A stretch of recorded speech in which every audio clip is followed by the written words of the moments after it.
Hey everyone, today I want to give a word of encouragement to those who are really feeling the anxiety produced by this coronavirus. I speak from the perspective of a committed Christian, but my hope is that no matter who you are or what you believe spiritually, that there would be something for you in this video. I want to begin by saying that there is no silver bullet. I can't give you a perfect one-liner that will automatically make you feel all better. It doesn't work like that. I'm also not speaking as a psychologist for those whose anxiety is extreme. If you need a professional, then find a professional. What I want to do here is to help us think through where we choose to anchor ourselves when the anxiety comes. See, people do all sorts of things to deal with anxiety, and not all of them are helpful. For many of us, we try to somehow escape from this world, maybe through music, through video games, movies, TV shows, Netflix, social media. Other people take to drinking or other kinds of drugs. The idea is that you can just disconnect yourself from this world. But that is no solution. That's a distraction.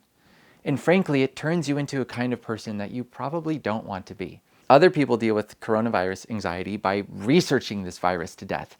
Maybe you spend hours racing around the internet trying to become an expert at this, thinking that, oh, if I can just figure this out, then the anxiety will go away. Don't get me wrong, all of us need to understand what we're dealing with, but we shouldn't fool ourselves into thinking that enough knowledge is going to make us feel better, especially since the media is not great with their pep talks. Hoarding.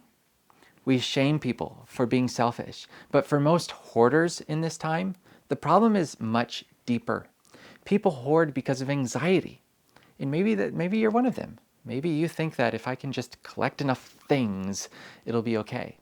Of course, it doesn't really fix the problem, and it makes things harder for everyone else. Some of us try to deal with anxiety by telling ourselves that it's going to be better. A lot of us do this. But we really don't know if things are going to get better. We know this virus is going to pass and that the economy will bounce back eventually. We know that much. So that will get better, and that's significant.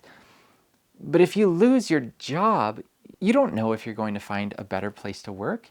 If you lose your home, you don't know if you're going to find a better place to live. If you lose a loved one, you don't know if you're ever going to fully recover from the grief. You may not.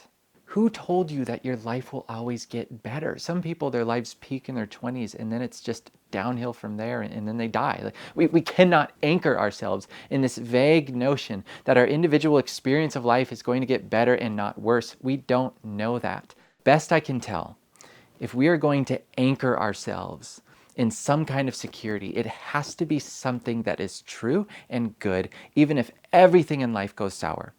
In fact, we need something that is more powerful than death itself, so that even in death, we can be confident. The only solution I find that actually has some grounding in reality is the hope of God fully expressed in the gospel of the resurrected Jesus Christ. Now, I don't believe in Christianity because I like it. I believe in this because I think it's true, and that's a whole other conversation. But I also find God strikingly relevant in this time, because he is the anchor we need. Psalm 112:7, they will have no fear of bad news. Their hearts are steadfast, trusting in the Lord. Folks, if you ask me to define anxiety, I would say this, that anxiety is to imagine a future in which God is not present. We don't have to do that, because even if we lose everything, we have him, and he is good and he is enough. If you're not a Christian, then there's practices, right? Deep breathing, friendship, going on a walk. We have to be intentional about this, and these things can calm us down. But I would also encourage you to really consider what it would look like to know God personally, to know that sin is here. And because of sin, we are separated from God, but because of Jesus, his death and resurrection, we can turn from our sin, receive his forgiveness, and be restored back into a secure relationship with God and with God's family of believers. If you are a Christian, then we still have the practices. Friendship, breathing, going on a walk, do that. These are gifts from God to help us relax. But also, take courage in God. Meditate on the Psalms. Pray them as your own. Talk to him about how you're feeling. He's not afraid of that side of you. Seek prayer and encouragement from your brothers and sisters in the church, and know that God has a future and nothing is outside of his sovereign hand.